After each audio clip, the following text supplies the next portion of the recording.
Ndërsa në tregjet botëror, çmimet e karburanteve vazhdojnë të jenë konstante, në Shqipëri ato janë shtrenjtuar ndjeshëm, duke arritur deri në 150 lekë për litër, kundrejt 125 lekëve për litër që ishte një vit më parë.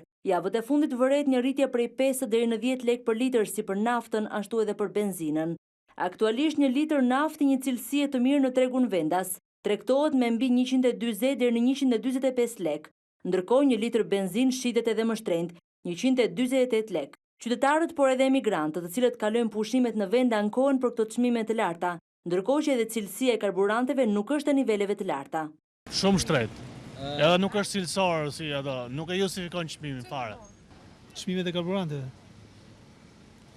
Shtrenjtë, shumë shtrenjtë. Në krahasim me kostën e jetesës shumë shtrenjtë. Po cilësia? Cilësia jo e mirë, sepse unë kam makinit që vinë nga Italia me këtë dhe shikoj me njëra dhe ndjesh më një ndryshimin. Shtrenjta në Shqipëri. Po cilësia? Jo e mirë. Shtrenjtimi i karburanteve rrit kostot në disa sektor e përjedhoi edhe rritjet e inflacionit. Aktualisht në tregun ndërkombëtar një fuçi naftë shitet me $82.